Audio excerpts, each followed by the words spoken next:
ये एक संस्कृति है जिसने 1000 साल के आक्रमणों के बाद भी अपनी संस्कृति और अपने अध्यात्म को बनाए रखा है। और ऐसा मत कहिए कि ग्रामीण लोगों में अध्यात्म नहीं है, वे लोग ही इसे थामे हुए हैं।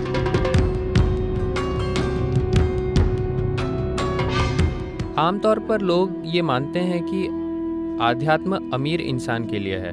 तो अगर आप यहाँ इकट्ठा हुए लोगों को भी देखें, हम सभी काफ़ी धनवान हैं और अपने लिए पैसे कमा लेने के बाद ही हम योग, ध्यान या अपने भीतरी तत्व को जानने के लिए समय निकाल पाते हैं। लेकिन जैसा कि हम अभी तक हुई पूरी चर्चा में गौर कर रहे थे और आपने खुद ही कहा कि 50 करोड़ लोग आज भी कुपोषित हैं और इस देश में बहुत से लोग हैं जो रोज़ काम करके कमाते हैं। तो उनके लिए आध्यात्म या अपने भीतरी तत्व के बारे में जानना सबसे ज़रूरी बात नहीं हो सकती। उनके लिए सबसे ज़रूरी होगा अपने और अपने बच्चों के लिए अगले भोजन का इंतज़ाम करना। आपको वाकई ऐसा लगता है? आप एक काम कीजिए, आप इस देश के किसी भी आध्यात्मिक कहलाए जाने वाले आयोजन में जाइए। क्या आपको वहां ग्रामीण लोग दिखेंगे या आप जैसे जीन्स पहने लोग? आपको कौन दिखेगा? तो ऐसे निष्कर्ष मत बनाइए जो सच भी ना हो। क्या हम कोई चीज साबित करना चाहते हैं या हम सच जानना चाहते हैं? इस देश का सच ये है कि हमने अपनी आबादी को बहुत जबरदस्त गरीबी में रखा है। पोषण की कमी है, बाकी की सभी चीजों को छोड़ दीजिए, पोषण की कमी है। इसके बावजूद मैं दुनिया में जहां भी जाता हूं, लोग मुझसे सवाल पूछते हैं, सदगुरु, भारत में इतने सारे आध्यात्मिक शिक्षक और गुरु, इतने सारे महान प्राणी आए हैं, पर हम इतने गरीब क्यों हैं? भारत इतना गरीब क्यों है? अध्यात्म कहाँ है? देखिए, आपको पता है 250 साल पहले हम दुनिया के सबसे अमीर देश थे। हर कोई भारत आना चाहता था। आपको क्या लगता है वास्को डी गामा और कोलंबस जिसने गलती की थी, ये अनजान महासागरों की यात्रा पर क्यों चल पड़े थे?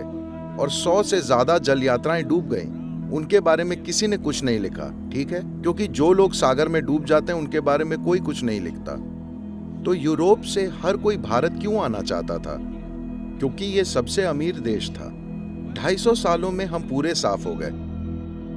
किसी ने हमारे साथ ऐसा किया, पर हम सिर्फ उन पर दोष नहीं डाल सकते क्योंकि हमने खुद भी अपने साथ ऐसा होने दिया। अब हम फिर वैसा बनने की तैयारी कर रहे हैं, ठीक है? लेकिन हमें चाहे जितनी भी गरीबी में रखा गया हो, यूरोपीय लोग जहां भी गए उन्होंने ये पक्का किया कि वहां की संस्कृति को पूरी तरह से मिटाना है। बस उत्तरी अमेरिका, दक्षिणी अमेरिका, ऑस्ट्रेलिया और अफ्रीका के बड़े हिस्सों को देखिए, कहीं भी ये एक संस्कृति है जिसने 1000 साल के आक्रमणों के बाद भी अपनी संस्कृति और अपने अध्यात्म को बनाए रखा है। ऐसा अपने आप नहीं हुआ है। हम जहां हैं, हमारा योग केंद्र जहां है, वहां से लगभग 12 किलोमीटर दूर एक पुलिस स्टेशन है। इस पुलिस स्टेशन की जिम्मेदारी है करीब 2.5 लाख लोगों को अपनी सेवाएं देना, जो अलग अलग आर्थिक स्थितियों में जी रहे हैं। कुछ अमीर किसान हैं, कुछ मध्यम हैं, कुछ वाकई गरीब हैं, जनजातीय समुदाय हैं, ये सभी हैं। फिलहाल मैं पिछले 30 सालों से वहां हूं। एक समय था जब वहां सिर्फ 7-8 पुलिस वाले और एक एएसआई होता था। आज वहां 14-15 पुलिस वाले हैं, जिनमें एक एएसआई शामिल है। ये तरक्की 3 साल पहले हुई है, वरना आज भी 14-15 पुलिस वालों में से 2 या 3 किसी न किसी वजह से छुट्टी पर होते हैं और 3-4 रात की ड्यूटी पर होते हैं। सिर्फ 7-8 पुलिस वाले 2.5 लाख लोगों के लिए हैं। और ये गरीब लोग जो छोटी झोपड़ियों में रहते हैं, लोग मर्सिडीज कारों में आते जाते रहते हैं, लेकिन उन्होंने कभी उन पर हमला करके उन्हें मारकर सामान नहीं लूटा। ऐसा कभी नहीं हुआ। इसे अध्यात्म कहते हैं, अगर आप भूल गए हो। This is spirituality. You understand? तो इसे अध्यात्म कहते हैं। आप इसे बहुत लंबा नहीं खींच सकते, इस अध्यात्म को लंबा नहीं खींच सकते। उनके जीवन की जरूरतों को जल्द से जल्द पूरा करना होगा, वरना वे ज्यादा समय तक ऐसे नहीं बने रहेंगे।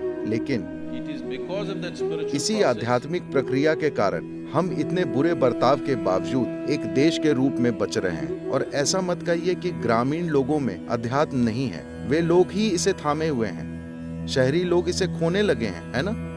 लेकिन जो रोज़ काम करते हैं, जैसे कि मेरे घर पर काम करने वाली बाई, मान लीजिए वो 5-6 अलग अलग घरों में काम करती है और शायद महीने के 4-5 हज़ार रुपये कमाती है। पैसे कमाकर वो सबसे पहले अपने बच्चों को पढ़ाने और अपने भोजन के बारे में सोचेगी। मैं कह रहा हूँ कि उन्हें भी आध्यात्म और जागरूकता को पाने का अधिकार है, पर हम ऐसा कैसे करेंगे? ठीक है, हम ऐसा कैसे करेंगे? शायद आपको पहले से पता हो कि हमारे काम का 70% हिस्सा ग्रामीण भारत में है, जहाँ सबसे गरीब लोग रहते हैं। ये फ्री होता है।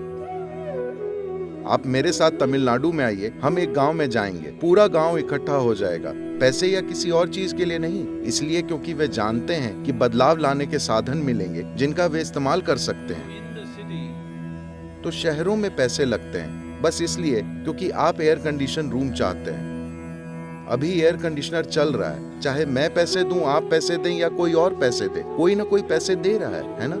अगर आप ये नहीं समझते तो आप अर्थव्यवस्था को बिल्कुल नहीं समझते। देश की ये सबसे बड़ी समस्या है कि लोगों को अर्थव्यवस्था की कोई समझ नहीं है। वे हमेशा लोक कल्याण की मांग करते हैं, मुझे ये दीजिए वो दीजिए, पर चाहे मैं पैसे दूं या आप पैसे दें, कोई इसके पैसे दे रहा है। अगर चुकाए गए पैसों का हिसाब न रखा जाए तो ऐसे काम नहीं चलेगा। हमारे गरीब होने का कारण यही है कि हम अपनी अर्थव्यवस्था को ठीक से नहीं चला रहे। अब आध्यात्मिक प्रक्रिया भीतरी शक्ति के बारे में है, खासकर जब आप मुश्किलों से गुजर रहे हो, तब भीतरी शक्ति सबसे जरूरी होती है ना? क्या ऐसे समय में उसे वापस ले सकते हैं? क्या ये ग्रामीण लोगों के लिए उपलब्ध है? बिल्कुल है। हम अपने समय का 70% समय वहाँ लगा रहे हैं, लेकिन जब मैं दिल्ली जाता हूँ, कार्यकर्ता मुझे आमंत्रित करते हैं, आप सिर्फ अमीर और शक्तिशाली लोगों से मिलते हैं, आप गंदी बस्तियों में क्यों नहीं जाते? मैंने कहा ये पूरा देश ही एक गंदी बस्ती है और मैं हर जगह की यात्रा करता हूँ। जब मैं दिल्ली आता हूँ तो मैं सिर्फ शक्तिशाली और अमीर लोगों से मिलना चाहता हूँ। मैं दिल्ली की बस्तियों में नहीं जाऊंगा क्योंकि ये पूरा देश ही एक बस्ती है, शायद आपने देखा हो। Thank you sir.